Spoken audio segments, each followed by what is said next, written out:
Tight spaces are used between dits and das. Longer spacing to separate the characters. And even longer spacing than that between words and groups. Listen for the three different kinds of spacing in this phrase.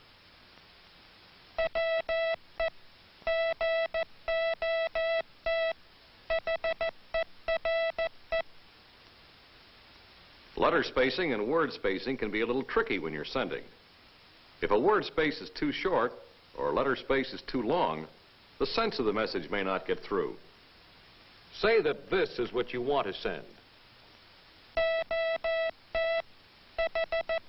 O-T space H. And this is what you actually send.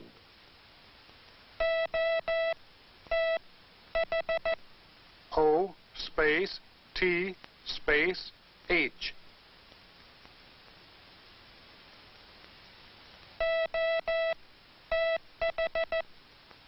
O space T H.